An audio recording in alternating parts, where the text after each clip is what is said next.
Hey, folks, welcome to this special edition of Roland Martin Unfiltered. Today is July 4th, 2019, and it was 167 years ago when Frederick Douglass delivered his speech in Rochester, New York on July 5th, 1852. And the topic of this speech was, what to the slave is the 4th of July? It is considered one of the greatest speeches of all time, and what we have decided to do is to do a literal reading of the entire speech. Now, I called some friends of mine to help me with this. Among them, Sam Jackson, Laz Alonso, Reverend Frederick Douglass Haynes, Reverend William Barber, and many others. And so, over this couple of hours, you're actually going to hear all of us read this iconic speech from the great Frederick Douglass. All right, so let's go ahead and get things started. Mr. President, friends, and fellow citizens, he who could address this audience without a quailing sensation has stronger nerves than I have. I do not remember ever to have appeared as a speaker before any assembly more shrinkingly, nor with greater distrust of my ability than I do this day. The feeling has crept over me quite unfavorable to the exercise of my limited powers of speech. The task before me is one which requires much previous thought and study for its proper performance. I know that apologies of this sort are generally considered flat and unmeaning. I trust, however, that mine would not be so considered. Should I seem at ease, my appearance would much misrepresent me. The little experience I have had in addressing public meetings in country schoolhouses avails me nothing on the present occasion. The papers and placards say that I am to deliver a 4th of July oration.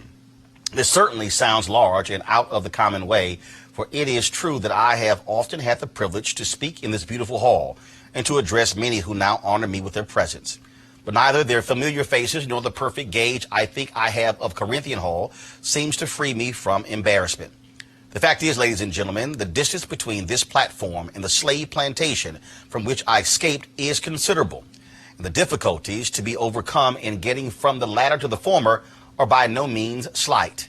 That I am here today is to me a matter of astonishment as well as of gratitude. You will not, therefore, be surprised if in what I have to say I evince no elaborate preparation nor grace my speech with any high-sounding exordium. With little experience and with less learning, I have been able to throw my thoughts hastily and imperfectly together.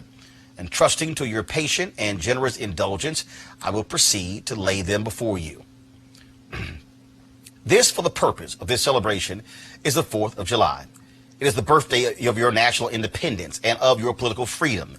This to you is what the Passover was to the emancipated people of God.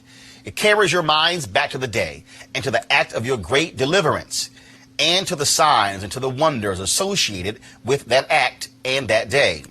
This celebration also marks the beginning of another year of your national life and reminds you that the Republic of America is now 76 years old. I am glad, fellow citizens, that your nation is so young. 76 years, though a good old age for a man, is but a mere speck in the life of a nation. 80 years and 10 is the allotted time for individual men, but nations number their years by thousands. According to this fact, you are even now only in the beginning of your national career, still lingering in the period of childhood. I repeat, I am glad this is so. There is hope in the thought, and hope is much needed under the dark clouds which lower above the horizon. The eye of the reformer is met with angry flashes, portending disastrous times, but his heart may well beat lighter at the thought that America is young, and that she is still in the impressible stage of her existence. May he not hope that high lessons of wisdom, of justice, and of truth will yet give direction to her destiny? Were the nation older, the patriot's heart might be sadder, and the reformer's brow heavier. Its future might be shrouded in gloom, and the hope of its prophets go out in sorrow. There's consolation in the thought that America is young. Great streams are not easily turned from channels worn deep in the course of ages. They may sometimes rise in quiet and stately majesty and inundate the land, refreshing and fertilizing the earth with their mysterious properties. They may also rise in wrath and fury and bear away on their angry waves, the accumulated wealth of years of toil and hardship. They, however, gradually flow back to the same old channel and flow on as serenely as ever. But while the river may not be turned aside, it may dry up and leave nothing behind but the withered branch and the unsightly rock to howl in the abyss-sweeping wind, the sad tale of departed glory. As with rivers, so with nations. Fellow citizens, I shall not presume to dwell at length on the associations that cluster about this day. The simple story of it is that 76 years ago, the people of this country were British subjects. The style and title of your sovereign people, in which you now glory, was not then born. You were under the British crown. Your fathers esteemed the English government as the home government and England as the fatherland. This home government, you know, although a considerable distance from your home, did in the exercise of its parental prerogatives impose upon its colonial children such restraints, burdens, and limitations as, in its mature judgment, it deemed wise, right, and proper. But your fathers, who had not adopted the fashionable idea of this day, of the infallibility of government and the absolute character of its acts, presumed to differ from the home government in respect to the wisdom and the justice of some of those burdens and restraints.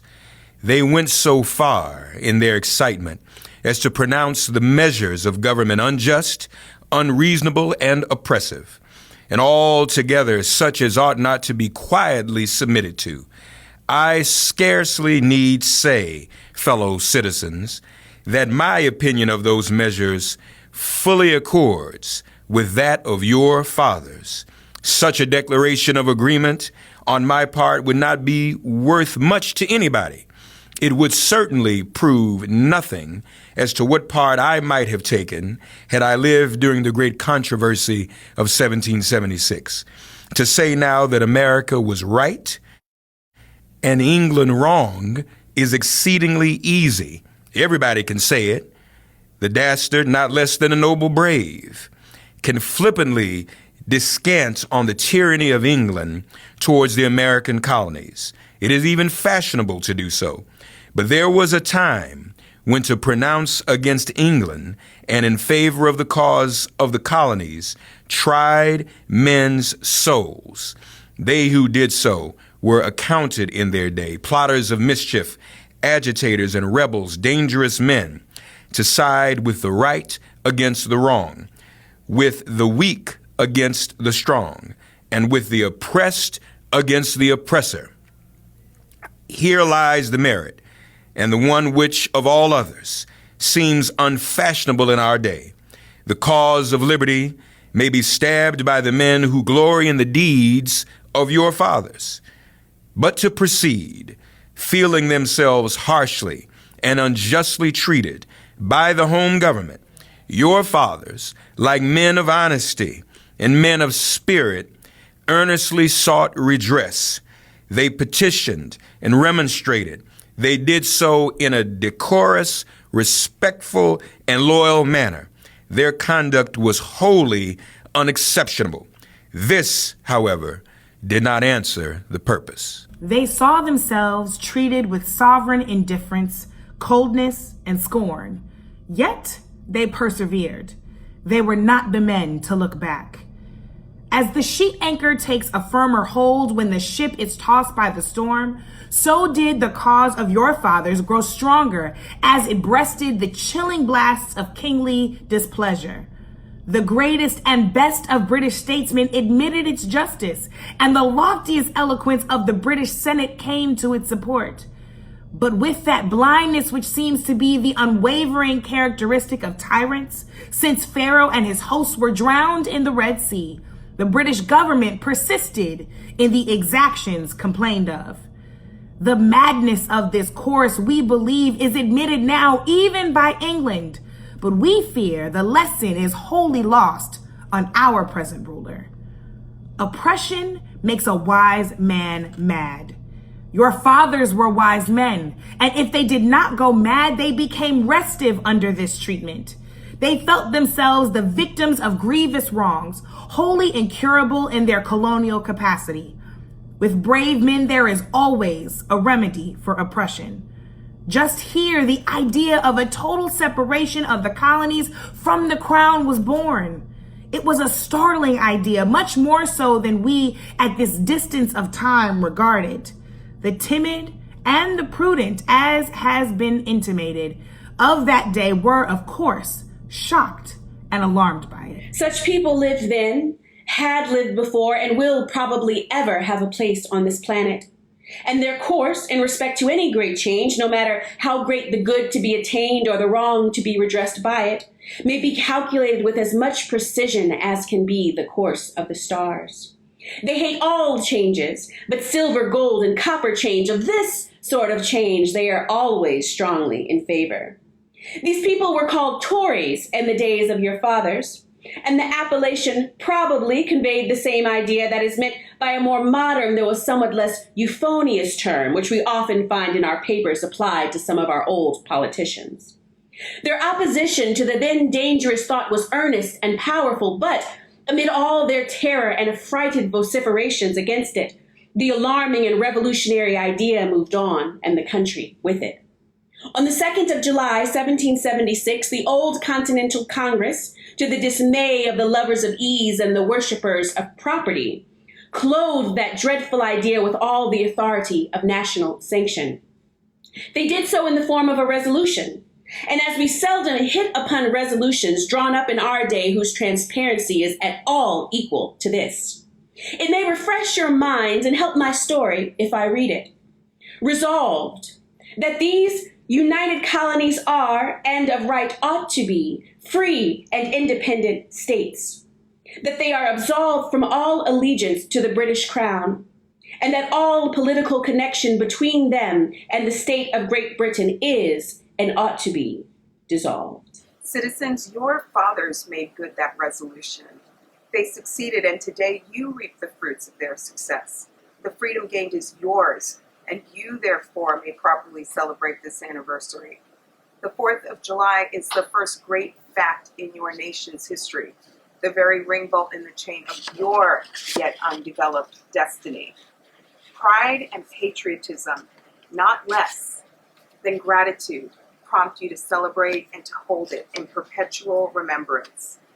I have said that the Declaration of Independence is the ring bolt to the chair of your nation's destiny, so indeed I regard it. The principles contained in that instrument are saving principles. Stand by those principles. Be true to them on all occasions, in all places, against all foes, and at whatever cost. From the round top of your ship of state, dark and threatening clouds may be seen. Heavy billows, like mountains in the distance, disclose to the leeward huge forms of flinty rocks, that bolt drawn, that last chain broken, and all is lost. Cling to this day, cling to it and to its principles with the grasp of a storm-tossed mariner to a spar at midnight. The coming into being a nation in any circumstances is an interesting event.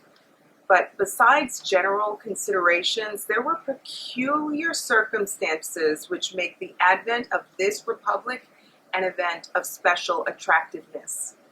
The whole scene, as I look back to it, was simple, dignified, and sublime. The population of the country at the time stood at the insignificant number of 3 million.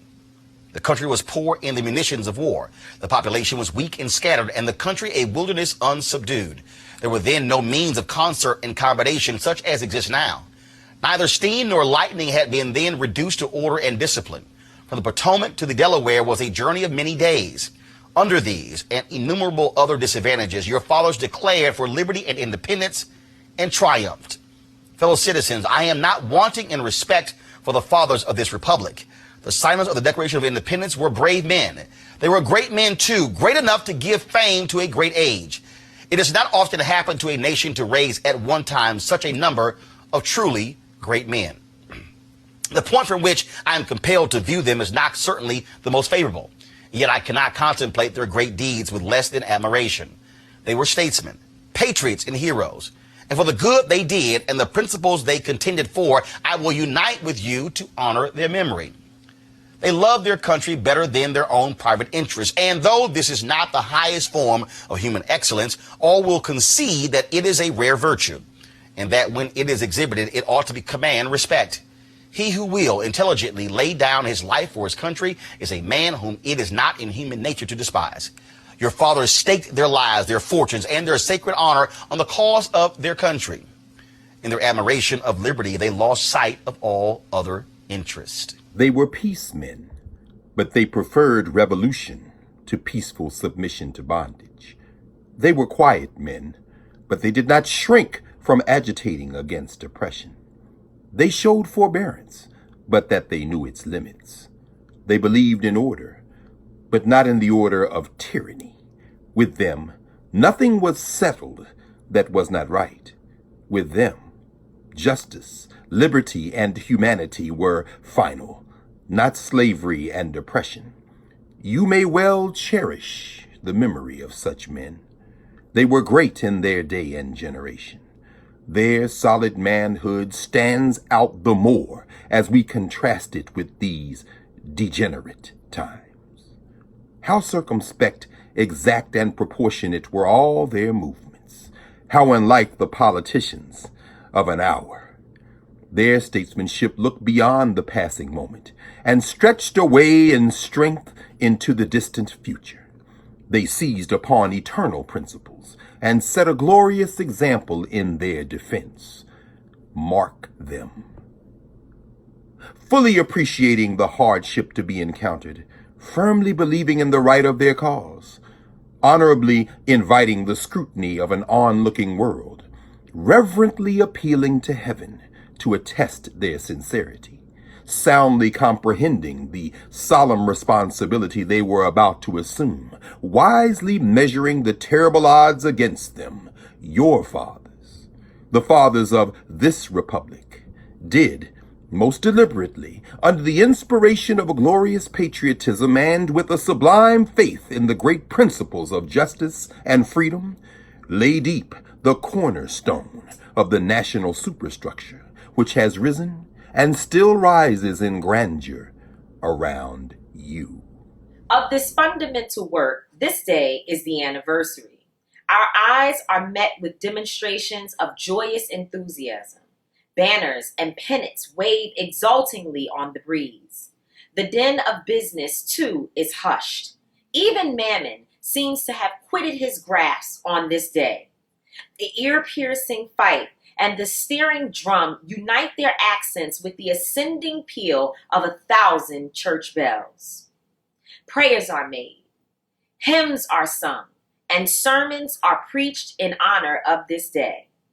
While the quick martial tramp of a great and multitudinous nation, echoed back by all the hills, valleys, and mountains of a vast continent, bespeak the occasion, one of thrilling and universal interest, a nation's jubilee. Friends and citizens, I need not enter further into the causes which led to this anniversary. Many of you understand them better than I do. You can instruct me in regard to them. That is a branch of knowledge in which you feel perhaps a much deeper interest than your speaker. The causes which led to the separation of the colonies from the British Crown have never lacked for a tongue. They have all been taught in your common schools, narrated at your firesides, unfolded from your pulpits, and thundered from your They have all been taught in your common schools, narrated at your firesides, unfolded from your pulpits, and thundered from your legislative halls, and are as familiar to you as household words. They form the staple of your national poetry and eloquence. I remember also that as a people, Americans are remarkably familiar with all facts which make it in their own favor. This is esteemed by some as a national trait, perhaps a national weakness. It is a fact that whatever makes for the wealth or for the reputation of Americans and can be had cheap will be found by Americans. I shall not be charged, with slandering Americans. If I say I think the American side or any question may be safely left in American hands, I leave. Therefore, the great deeds of your fathers to other gentlemen who claim to have been regularly descended will be less likely to be disputed than mine. My business, if I have any here today, is with the present, the accepted time with God, and his cause is the ever-living now. Trust no future, however pleasant. Let the dead past bury its dead. Act in the living present, heart within, and God overhead. We have to do this with the past, only as we can make it useful to the present and to the future, to all inspiring motives, to noble deeds, which can be gained from the past. We are welcome, but now is their time, the important time. Your fathers have lived, died, and have done their work, and have done much of it well. You live and must die, and you must do your work. You have no right to enjoy a child's share in the labor of your fathers, unless your children are to be blessed by your labors. You have no right to wear out and waste the hard-earned fame of your fathers to cover your indolence. Sidney Smith tells us that men seldom eulogize the wisdom and virtue of their fathers, but to excuse some folly or wickedness of their own. The truth is not a doubtful one. There are illustrations of it near and remote, ancient and modern. It was fashionable hundreds of years ago for the children of Jacob to boast, "We have Abraham to our father," when they had long lost Abraham's faith and spirit. The people contented themselves under the shadow of Abraham's great name, while they repudiated the deeds which made his name great. Need I remind you that a similar thing is being done all over this country today? Need I tell you that the Jews are not the only people who built the tombs of the prophets and garnished the sepulchres of the righteous? Washington could not die till he had broken the chains of his slaves. Yet his monument is built up by the price of human blood, and the traitors in the bodies and souls of men shout, "We have Washington to our father." Alas, that it should be so, yet so it is. The evil that men do lives after them. The good is oft interred with the evil that men do, lives after them. The good is oft interred with their bones.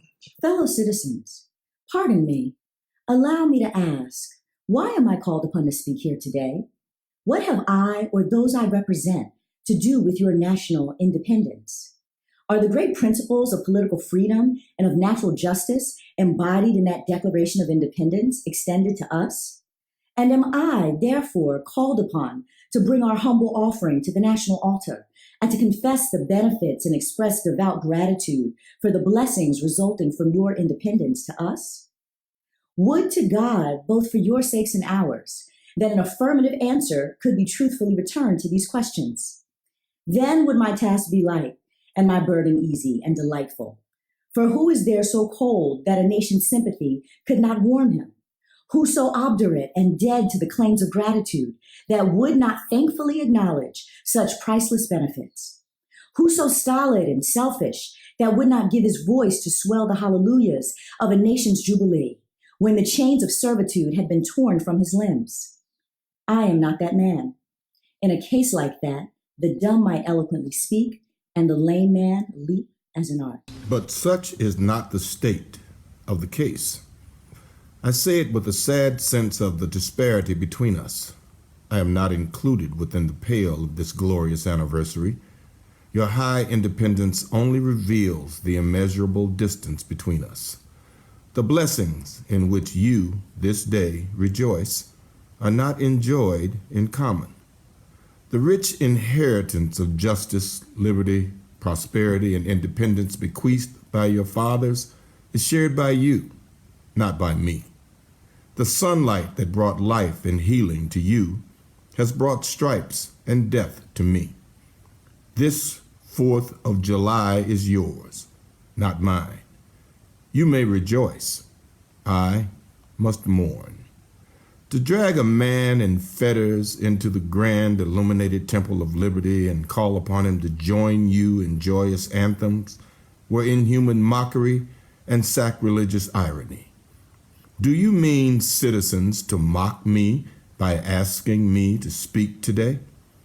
If so, there is a parallel to your conduct, and let me warn you that it is dangerous to copy the example of a nation whose crimes, lowering up to heaven, were thrown down by the breath of the Almighty, burying the nation in irrecoverable ruin. I can today take up the plaintive lament of a peeled and woe-smitten people. By the rivers of Babylon, there we sat down. Yea, we wept when we remembered Zion.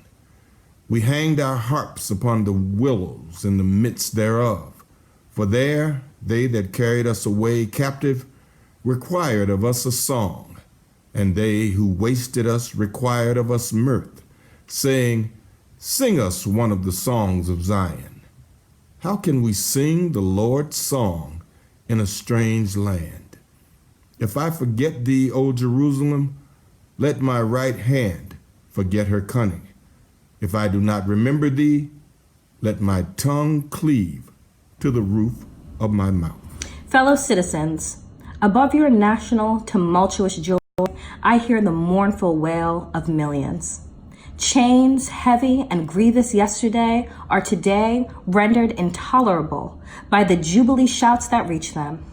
If I forget, if I do not faithfully remember those bleeding children of sorrow this day, may my right hand forget her cunning, and may my tongue cleave to the roof of my mouth. To forget them, to pass lightly over their wrongs, and to chime in with popular theme would be treason most scandalous and shocking, and would make me reproach before God and the world. My subject, fellow citizens, is American slavery. I shall see this day and its popular characteristics from the slave's point of view. Standing there, identified with the American bondsman, making his wrongs mine, I do not hesitate to declare with all my soul that the character and conduct of this nation never looked blacker to me than on the 4th of July. Whether we turn to the declarations of past or to the professions of the present, the conduct of the nation seems equally hideous and revolting. America is false to the past, false to the present, and solemnly binds herself to the false to the future. Standing with God and the crushed and bleeding slave, on this occasion I will, in the name of humanity which is outraged, in the name of liberty which is fettered, in the name of the Constitution and the Bible which are disregarded and trampled upon, dare to call into question and to denounce with all emphasis I can command everything that serves to perpetuate slavery, the great sin and shame of America. I will not equivocate. I will not excuse. I will use the severest language I can command. And yet not one word shall escape me that any man whose judgment is not blinded by prejudice or who is not at heart a slaveholder shall not confess to be right and just. But fancy I hear some one of my audience say, it is just in this circumstance that you and your brother abolitionists fail to make the favorable impression on the public mind. Would you argue more and denounce less? Would you persuade more and rebuke less? Your cause would be much more likely to succeed. But I submit, where all is plain, there is nothing to be argued. What point in the anti-slavery creed would you have me argue? On what branch of the subject do the people of this country need light? Must I undertake to prove that the slave is a man? That point is conceded already. Nobody doubts it. The slaveholders themselves acknowledge it in their enactment of laws for their government. They acknowledge it when they punish the disobedience on the part of the slave. There are 72 crimes in the state of Virginia which, if committed by a black man, no matter how ignorant he be, subject him to the punishment of death, while only 2 of the same crimes will subject a white man to the like punishment. What is this but the acknowledgement that the slave is a moral and intellectual and responsible being? The manhood of the slave is conceded. It is admitted in the fact that Southern statute books are covered with enactments forbidding, under severe fines and penalties, the teaching of the slave to read and write. When you can point to any such laws in reference to the beasts of the field, then I may consent to argue the manhood of the slave. When the dogs in your streets, when the fowls in the air, when the cattle on your hills, when the fish of the sea, and the reptiles that crawl, shall be unable to distinguish the slave from a brute, then will I argue with you that the slave is a man. For the present, it is enough to affirm the equal manhood of the Negro. Is it not astonishing that while we are plowing and planting and reaping, using all kinds of mechanical tools, erecting houses, constructing bridges, and building ships, working in metals of brass and iron and copper and silver and gold, that while we are reading, writing, and ciphering, acting as clerks, merchants, and secretaries, having among us lawyers, doctors, ministers, poets, authors, editors, orators, and teachers, that while we are engaged in all manner of enterprise common to other men, digging gold in California, capturing the whale in the Pacific, feeding sheep and cattle on the hillside, living, moving, acting, thinking, planning, living in families as husbands, wives, and children, and above all confessing and worshiping the Christian's God, and looking hopefully for life and immortality beyond the grave, we're called upon to prove that we're men. Would you have me argue that man is entitled to liberty, that he is the rightful owner of his own body? You've already declared it. Must I argue the wrongfulness of slavery? Is that a question for Republicans? Is it to be settled by the rules of logic and augmentation as a matter beset with great difficulty, involving a doubtful application of the principle of justice so hard to be understood? How should I look today in the presence of Americans dividing and subdividing a discourse to show that men have a natural right to freedom?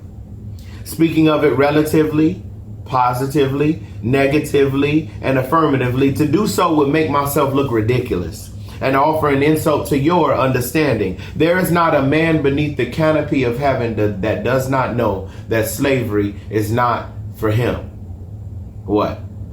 Am I to argue that it's wrong to make men brutes, to rob them of their liberty, to work them without wages, to keep them ignorant of their relations to other men, to beat them with sticks, to flay their flesh with the lash, to load their limbs with irons, to hunt them with dogs, sell them at auction, to sunder their families, to knock out their teeth, to burn their flesh, to starve them into obedience and submission to their masters? Must I argue that a system thus marked with blood and stained with pollution is wrong?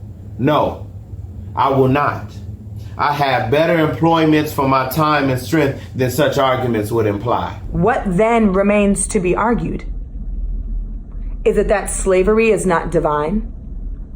That God did not establish it? That our doctors of divinity are mistaken? There is blasphemy in the thought. That which is inhumane cannot be divine. Who can reason on such a proposition? That they can. May I cannot. The time for such an argument is past. At a time like this, scorching irony, not convincing argument, is needed. Oh, had I the ability and I could reach the nation's ear, I would today pour out a fiery stream of biting ridicule, blasting reproach, withering sarcasm, and stern rebuke. For it is not the light that is needed, but fire. It is not the gentle shower, but thunder, We need the storm, the whirlwind, and the earthquake. The feeling of the nation must be quickened, and the conscience of the nation must be aroused. The propriety of the nation must be startled, and the hypocrisy of the nation must be exposed, and its crimes against God and human must be proclaimed and denounced. What to the American slave is your 4th of July? I answer, a day that reveals to him and her more than all the other days in the year a gross injustice and cruelty to which he and she is the constant victim. To him and her, your celebration is a sham. Your boasting liberty an unholy license. Your national greatness a swelling vanity.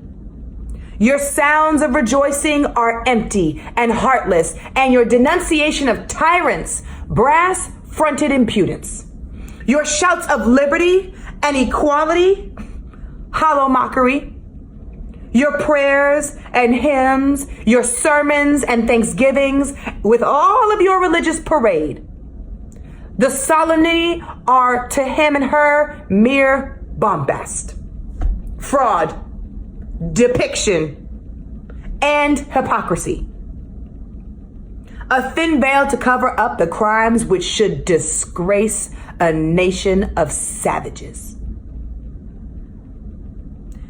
There is not a nation on this earth more guilty of practices more shocking and bloody than are the people of these United States at this very hour. Go where you may, search where you will. Roam through all the monarchies and despotisms of the old world. Travel through South America, search out every abuse. And when you have found the last, lay your facts by the side of everyday practices of this nation, and you will say with me that for revolting barbarity and shameless hypocrisy, America reigns without a rival.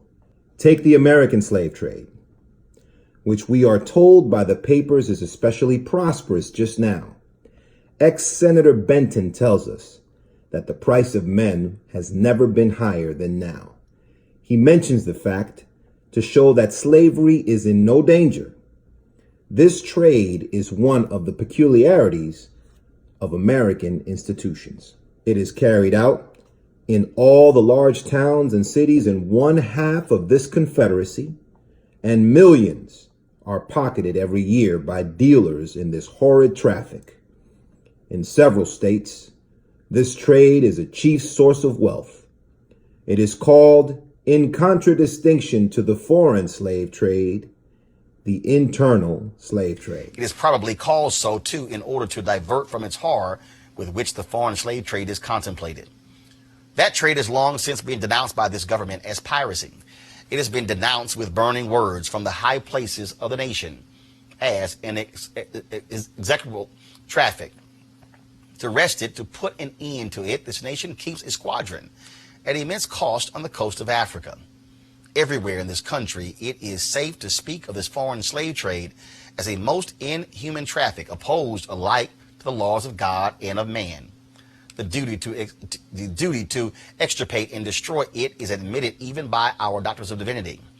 In order to put an end to it, some of these last have consented that their colored brethren, nominally free, should leave this country and establish themselves on the western coast of Africa. It is, however, a notable fact that while so much execration is poured out by Americans upon those engaged in the foreign slave trade, the men engaged in the slave trade between the states pass without condemnation, and their business is deemed honorable. Behold the practical operation of this internal slave trade, the American slave trade, sustained by American politics and American religion. Here you will see men and women reared like swine for the market. You know what is a swine drover? I will show you a man drover. They inhabit all of our southern states. They perambulate the country and crowd the highways of the nation with droves of human stock. You will see one of these human flesh jobbers armed with pistol, whip, and bowie knife, driving a company of 100 men, women, and children from the Potomac to the slave market at New Orleans. These wretched people are to be sold singly or in lots to suit purchasers. They are food for the cotton field and the deadly sugar mill. Mark the sad procession as it moves warily along, and the inhuman wretch who drives them. Hear his savage yells and his blood-chilling oaths as he hurries onto his affrighted captives. There, see the old man, with locks thinned and gray. Cast one glance, if you please, upon that young brother, whose shoulders are bare to the scorching sun, her briny tears falling on the brow of the babe in her arms. See, too, that girl of 13 weeping, yes, weeping, as she thinks of her mother from whom she's been torn. The drove moves tardily. Heat and sorrow have nearly consumed their strength. Suddenly you hear a quick snap, like the discharge of a rifle. The feathers clank, and the chain rattles simultaneously. Your ears are saluted with a scream that seems to have torn its way to the center of your soul. That crack you heard was the sound of a slave whip. The scream you heard was from the woman you saw with the babe. Her speed had faltered under the weight of her child and her chains. That gash on her shoulder tells her to move on. Follow the drove to New Orleans. Attend the auction. See men examined like horses. See the forms of women rudely and brutally exposed to the shocking gaze of American slave buyers. See this drove sold and separated forever. And never forget the deep, sad sobs that arose from that scattered multitude. Tell me, citizens, where, under the sun, you could witness a spectacle more fiendish and shocking. Yet, this is but a glance at the American slave trade as it exists at this moment in the ruling part of the United States. I was born amid such sights and scenes. To me, the American slave trade was a terrible reality. When a child, my soul was often pierced with its horrors. I lived in Philpott Street, Fells Point, Baltimore, and have watched from the wharfs the slave ships in the basin, anchored from the shore with their cargoes of human flesh, waiting for favorable winds to waft them down the Chesapeake. There was at that time a grand slave mart kept at the head of Pratt Street by Austin Woodfolk. His agents were sent into every town and county in Maryland announcing their arrival through the papers and on flaming handbills headed "Cash for Negroes."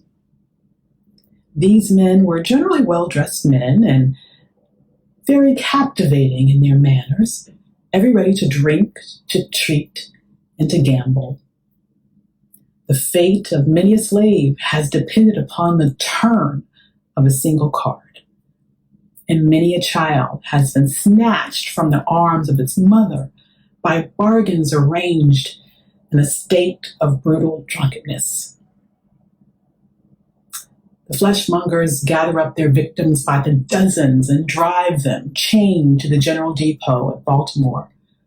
When a sufficient number have been collected here, a ship is chartered for the purpose of conveying the forlorn crew to Mobile or to New Orleans. From the slave prison to the ship, they are usually driven in the darkness of night, for since the anti-slavery agitation, a certain caution is observed. In the deep, still darkness of midnight, I have been often aroused by the dead, heavy footsteps and the piteous cries of the chain gangs that passed our door. The anguish of my boyish heart was intense, and I was often consoled when speaking to my mistress in the morning to hear her say that the custom was very wicked, and that she hated to hear the rattle of the chains and the heart-rending cries. I was glad to find one who sympathized with me in my horror. Fellow citizens, this murderous traffic is today an active operation in this boasted republic. In the solitude of my spirit, I see clouds of dust raised on the highways of the South. I see the bleeding footsteps. I hear the doleful wail of fettered humanity on the way to the slave markets, where the victims are to be sold like horses, sheep, and swine, knocked off to the highest bidder. There I see the tenderest of ties ruthlessly broken to gratify the lust, caprice, and reciprocity of the buyers and sellers of men. My soul sickens at the sight. Are these the graves that slumber in? But a still more inhuman, disgraceful, and scandalous state of things remains to be presented. By an act of the American Congress, not yet 2 years old, slavery has been nationalized in its most horrible and revolting form. By that act, Mason and Dixon's line has been obliterated. New York has become as Virginia, and the power to hold, hunt, and sell men and women and children as slaves remains no longer a mere state institution, but is now an institution of the whole United States. The power is coextensive with the Star-Spangled Banner and American Christianity. Where these go, may also go the merciless slave hunter. Where these are, man is not sacred. He is a bird for the sportsman's gun. By that most foul and fiendish of all human degrees, the liberty and person of every man are put in peril. Your broad Republican domain is hunting ground for men, not for thieves and robbers, enemies of society merely, but for men guilty of no crime.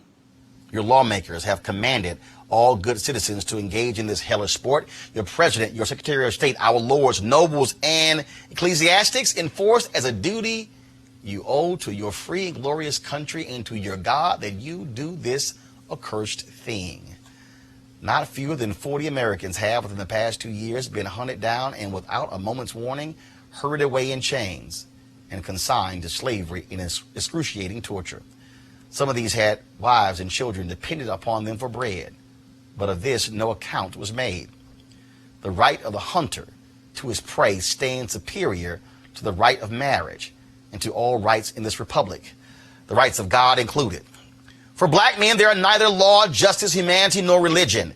The fugitive slave law makes mercy to them a crime and bribes the judge who tries them. An American judge gets $10 for every victim he consigns to slavery and $5 when he fails to do so. The oath of any two villains is sufficient under this hell-bent enactment to send the most pious and exemplary black man into the remorseless jaws of slavery. His own testimony is nothing. He can bring no witnesses for himself. The minister of American justice is bound by the law to hear but one side, and that side is the side of the oppressor. Let this damning fact be perpetually told. Let it be thundered around the world that in tyrant-killing, king-hating, people-loving, democratic, Christian America, the seats of justice are filled with judges who hold their offices under an open and palpable bribe and are bound in deciding in the case of a man's liberty. Hear only his accusers. In glaring violation of justice, in shameless disregard of the forms of administering law, in cunning arrangement to entrap the defenseless, and in diabolical intent, this fugitive slave law stands alone in the annals of tyrannical legislation. I doubt if there be another nation on the globe having the brass and the baseness to put such a law on the statute book. If any man in this assembly thinks differently from me in this matter and feels able to disprove my statements, I will gladly confront him at any suitable time and place he may select. I take this law to be one of the grossest infringements of Christian liberty. And if the churches and ministers of our country were not stupidly blind or most wickedly indifferent, they too would so regard it. at the very moment that they are thanking God for the enjoyment of civil and religious liberty, and for the right to worship God according to the dictates of their own consciences, they are utterly silent in respect to a law which robs religion of its chief significance and makes it utterly worthless to a world lying in wickedness. Did this law concern the mint, anise, and cumin, abridge the right to sing psalms, to partake of the sacrament, or to engage in any of the ceremonies of religion, it would be smitten by the thunder of 1,000 pulpits. A general shout would go up from the church demanding repeal, repeal, instant repeal. And it would go hard with that politician who presumed to solicit the votes of the people without inscribing this motto on his banner. Further, if this demand were not complied with, another Scotland would be added to the history of religious liberty, and the stern old Covenanters would be thrown into the shade. A John Knox would be seen at every church door and heard from every pulpit, and Fillmore would have no more quarter than was shown by Knox to the beautiful but treacherous Queen Mary of Scotland. The fact that the church of our country, with fractional exceptions, does not esteem the fugitive slave law as a declaration of war against religious liberty implies that the church regards religion simply as a form of worship, an empty ceremony, and not a vital principle requiring active benevolence, justice, love, and goodwill towards man. It esteems sacrifice above mercy, psalm singing above right doing, solemn meetings above practical righteousness, a worship that can be conducted by persons who refuse to give shelter to the houseless, to give bread to the hungry, clothing to the naked, and who enjoin obedience to a law forbidding these acts of mercy is a curse, not a blessing, to mankind.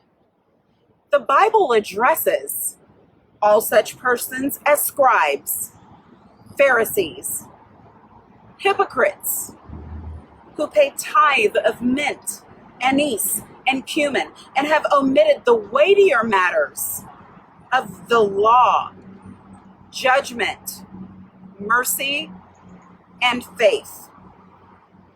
But the church of this country is not only indifferent to the wrongs of the slave, it actually takes sides with the oppressors.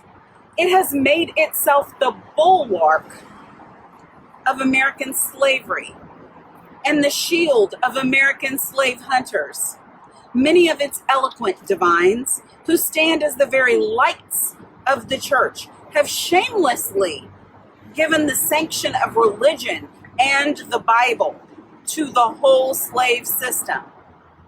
They have taught that man may properly be a slave, that the relation of master and slave is ordained by God, that to send back an escaped bondman to his master is clearly the duty of all the followers of the Lord Jesus Christ.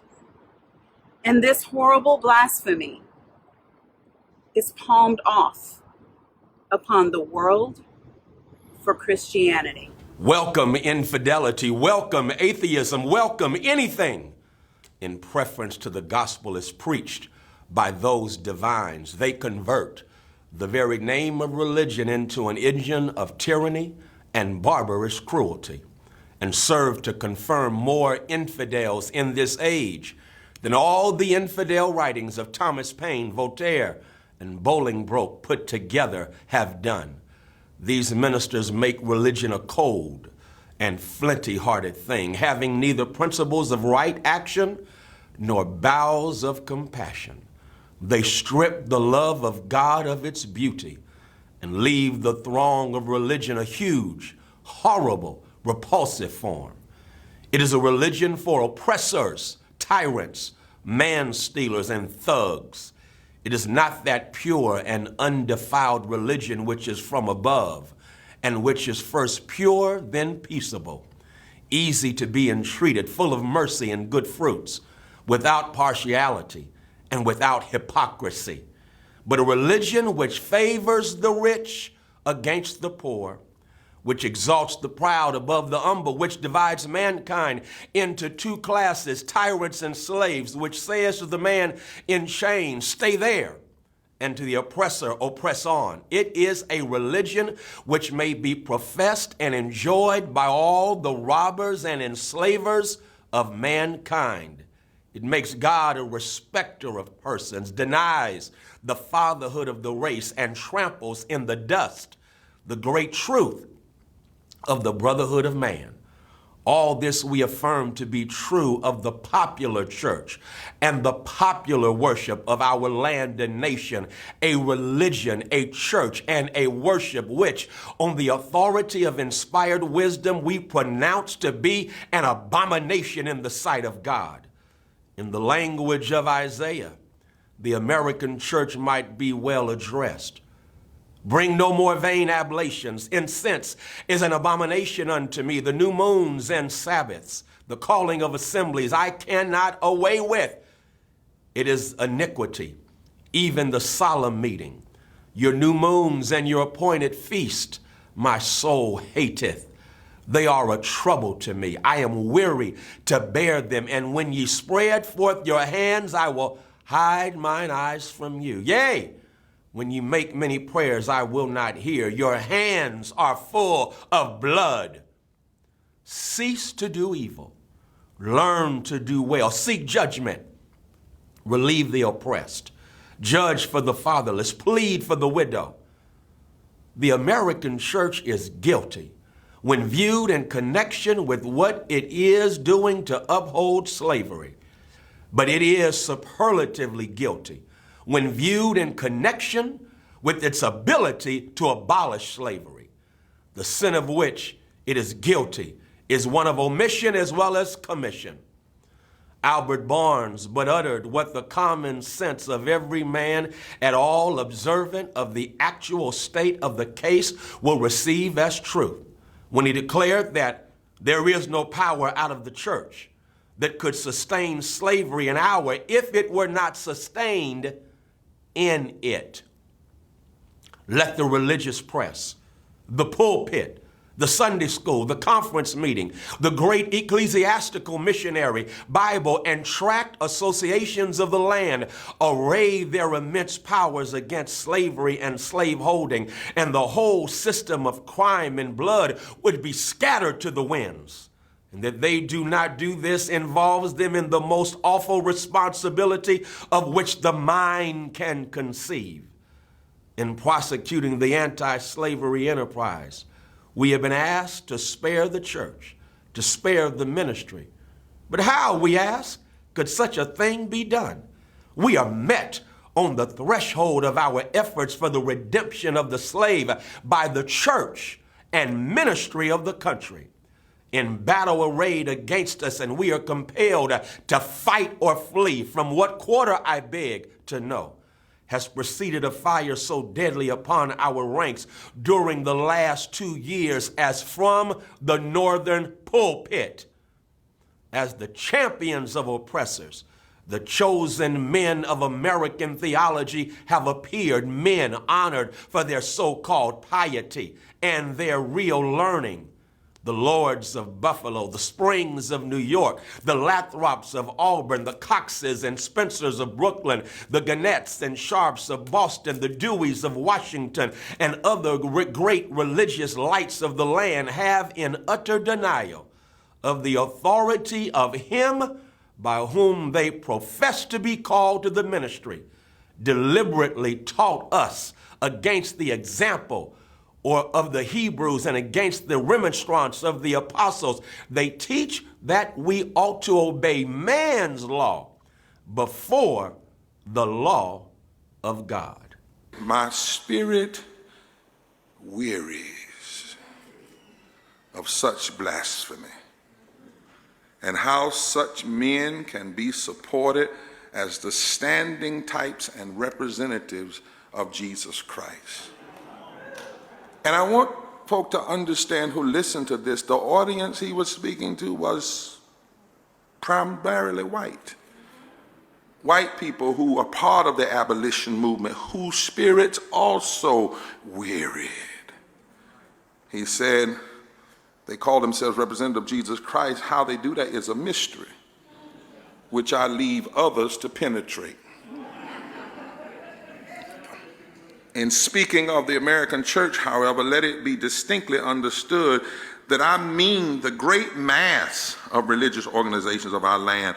There are exceptions, and I thank God that there are. Noble men may be found scattered all over these northern states, of whom Henry Ward Beecher of Brooklyn and Samuel J. May of Syracuse and my esteemed friend, the Reverend R.R. Raymond on the platform are shining examples. And let me say further that upon these men lies the duty to inspire our ranks with high religious faith and zeal and to cheer us on in the great mission of the slave's redemption from his chains. But one is struck with the difference between the attitude of the American church toward the anti-slavery movement and that occupied by the church, and that occupied by the churches in England toward a similar movement in that country.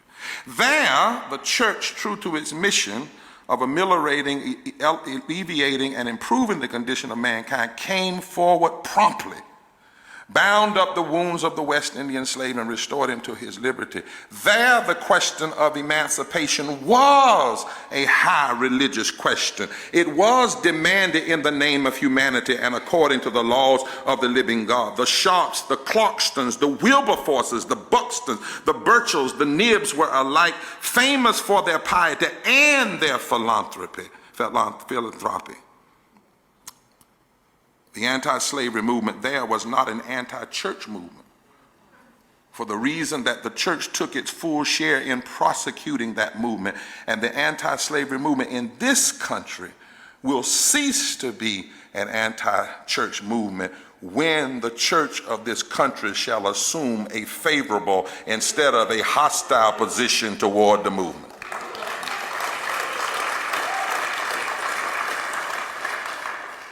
Americans, he said, your Republican politics, not less than your Republican religion, are flagrantly inconsistent.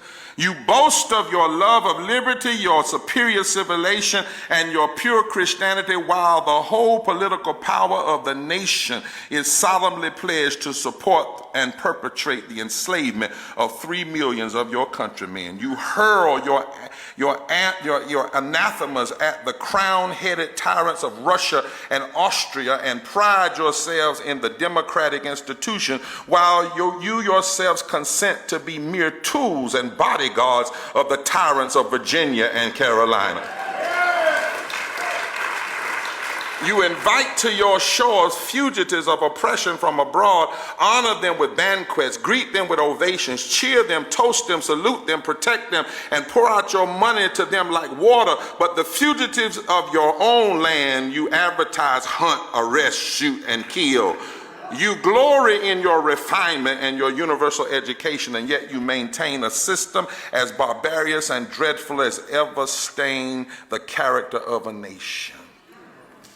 You shed tears over fallen hungry and make the sad stories of her wrong the theme of your poets and statesmen and orators till your gallant sons are ready to fly to arms to vindicate her cause against her oppressors. But in regard to the tens of thousands of wrongs of the American slave, you would enforce the strictest silence. You're all on fire at the mention of liberty for France or Ireland, but you're as cold as an iceberg at the thought of liberty for the enslaved of America. You declare before the world and are understood by the world to declare that you hold these truths to be self-evident, that all men are created equal and endowed by their Creator with certain inalienable rights, and that among these are life, liberty, and the pursuit of happiness. And yet you hold securely in a bondage which, according to your own Thomas Jefferson, is worse than the ages of that which your fathers rose in rebellion to oppose. A seventh part of the inhabitants of your country. Fellow citizens, I will not enlarge further on your national inconsistencies. The existence of slavery in this country brands your republicanism as a sham, your humanity as a base pretense, and your Christianity as a lie. It destroys your moral power abroad. It corrupts your politicians at home. It saps the foundation of religion. It makes your name a hissing and a byword to a mocking earth. It is the antagonistic force in your government, the only thing that seriously disturbs and endangers your union. It fetters your progress. It is the enemy of improvement, the deadly foe of education. It fosters pride. It breeds insolence. It promotes vice. It is a curse to the earth that supports it, and yet you cling to it as if it were the sheet anchor of all your hopes. Oh, be warned. Be warned. A horrible reptile is coiled up in your nation's bosom. The venomous creature is nursing at the tender breast of your youthful republic. For the love of God, tear away and fling from you this hideous monster, and let the weight of 20 millions crush and destroy it forever. But it is answered in reply to all this, that precisely what I have now denounced is in fact guaranteed and sanctioned by the Constitution of the United States. That the right to hold and to hunt slaves is a part of that Constitution, framed by the illustrious fathers of this republic. Then, I dare to affirm, notwithstanding all I have said before, your fathers stooped, basely stooped to palter with us in a double sense, and keep the word of promise to the ear, but break it to the heart. And instead of being the honest men I have before declared them to be, they were the veriest impostors that ever practiced on mankind. This is the inevitable conclusion, and from it there is no escape. But I differ from those who charge this baseness on the framers of the Constitution of the United States. It is a slander upon their memory, at least so I believe.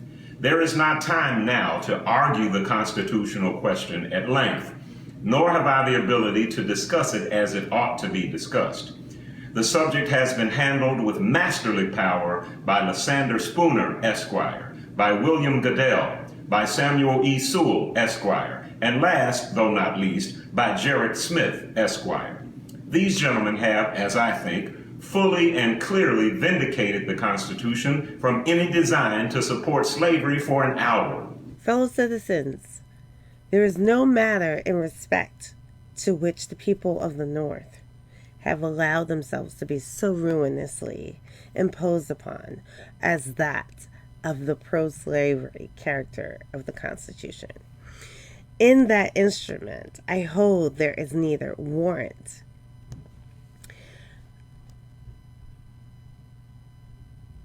license nor sanction of the hateful thing, but interpreted as gateway, or is it in the temple? It is neither.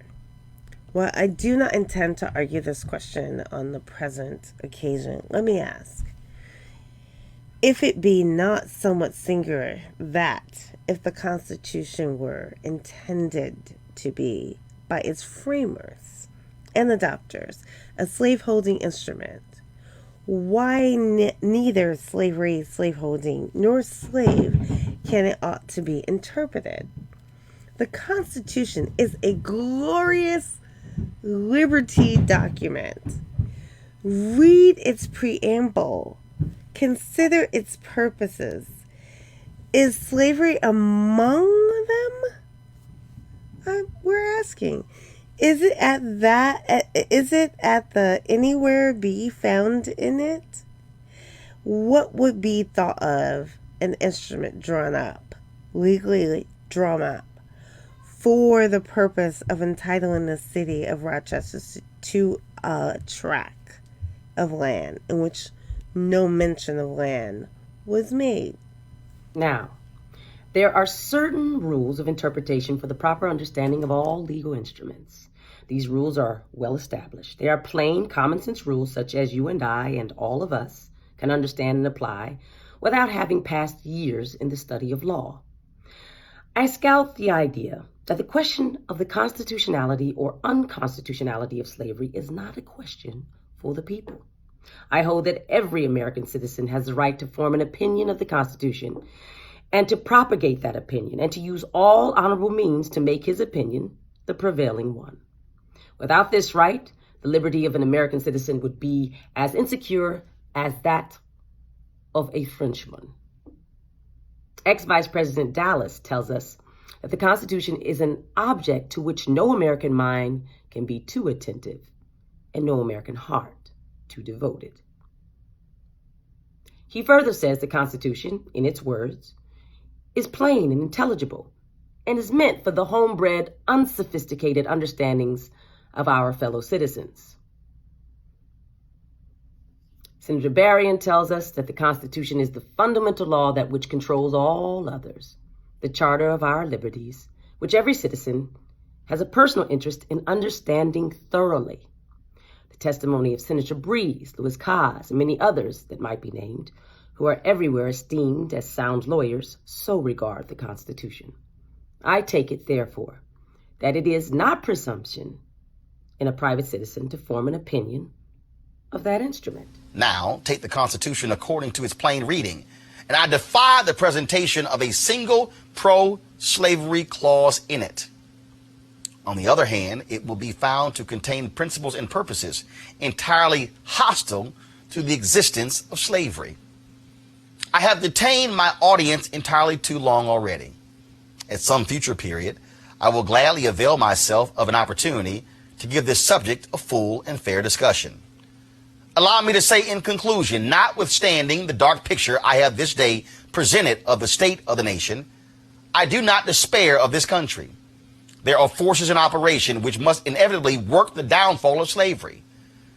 The arm of the Lord is not shortened, and the doom of slavery is certain. I, therefore, leave off where I began with hope, while drawing encouragement from the Declaration of Independence, the great principles it contains, and the genius of American institutions. My spirit is also cheered by the obvious tendencies of the age. Nations do not now stand in the same relation to each other as they did ages ago. No nation can now shut itself up from the surrounding world and trot round in the same old path of its fathers without interference. The time was when such could be done. Long-established customs of hurtful character could formally fence themselves in and do their evil work with social impunity. Knowledge was then confined and enjoyed by the privileged few, and the multitude walked on in mental darkness. But a change has now come over the affairs of mankind. Walled cities and empires have become unfashionable. The arm of commerce has borne away the gates of the strong city. Intelligence is penetrating the darkest corners of the globe. It makes its pathway over and under the sea as well as on the earth. Wind, steam, and lightning are its chartered agents. Oceans no longer divide but link nations together. From Boston to London is now a holiday excursion. Space is comparatively annihilated. Thoughts expressed on one side of the Atlantic are distinctly heard on the other. The far-off and almost fabulous Pacific rose in grandeur at our feet. The celestial empire, the mystery of ages, is being solved. The fiat of the Almighty, let there be light, has not yet spent its force. No abuse, no outrage, whether in taste, sport, or avarice, can now hide itself from the all-pervading light. The iron shoe and crippled foot of China must be seen in contrast with nature. Africa must rise and put on her yet unwoven garment. Ethiopia shall stretch out her hand unto God. And the fervent aspirations of William Lord Garrison I say, and let every heart join in saying it. God speed the year of Jubilee, the wide world o'er, when from their galling chains set free. The oppressed shall vilely bend the knee and wear the yoke of tyranny like brutes no more.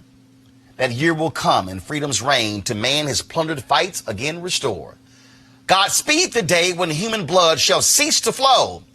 In every clime be understood the claims of human brotherhood, and each return for evil good, not blow for blow. That day will come, all feuds to end, and change into a faithful friend each foe. God speed the hour, the glorious hour, when none on earth shall exercise a lordly power, nor in a tyrant's presence cower, but to all manhood's stature tower by equal birth. That hour will come to each to all, and from his prison house the thrall go forth. Until that year, day, hour arrive, with head and heart and hand I'll strive to break the rod and rend the guide, the spoiler of his prey deprived. So witness heaven, and never from my chosen post, whate'er the peril or the cost, be driven. That, folks, was a speech Frederick Douglass delivered in Rochester, New York on July 5th, 1852, talking about what does the 4th of July mean to the slave. We wanted you to hear all of that because it puts in the proper context not only the state of America in 1852, but the state of America in 2019. So while others go with Trump on in front of the Lincoln Memorial, and he gives his speech and throws his party, and the tanks are there and fireworks go off, let us remind him, let's remind Republicans, remind Democrats, remind America, remind Fox News and CNN and MSNBC and ABC and NBC and CBS, remind Wall Street to Main Street to MLK Street, remind this nation that it is not a perfect union, that it still has not fully granted freedom to the former slaves, the ancestors of those who were enslaved, those who built this country. We certainly hope you enjoyed this presentation of Frederick Douglass's speech. Be sure to support Roland Martin Unfiltered by going to RolandMartinUnfiltered.com and support our Bring the Funk fan club. Every dollar you give goes to support this show to make this happen. Nobody else would do something like this on this day. And that's why having this show, black owned, black controlled, controlling our narrative, is so important. I'm Roland Martin. Have a great day. Holla!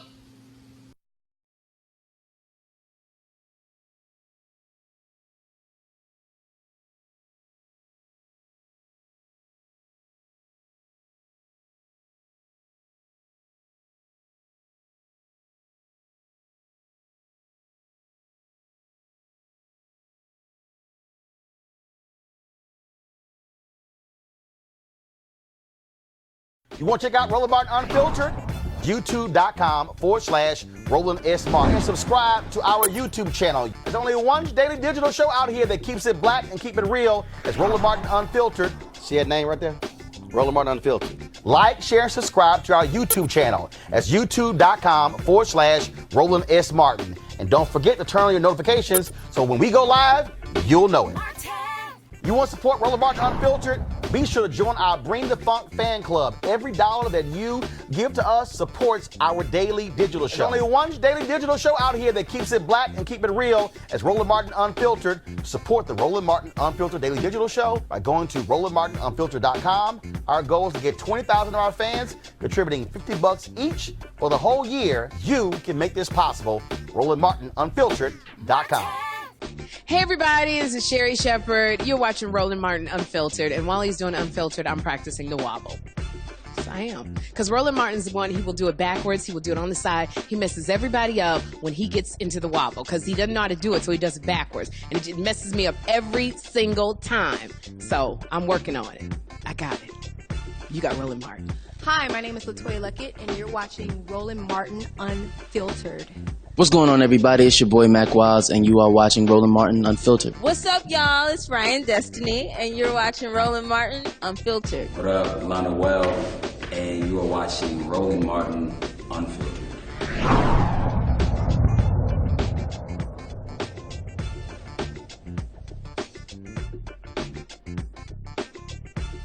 Hey fam, want to check out Roland Martin Unfiltered, the blackest show on all of digital, cable, and broadcast. Check out our audio podcast. There's only one daily digital show out here that keeps it black and keep it real. It's Roland Martin Unfiltered. Press play.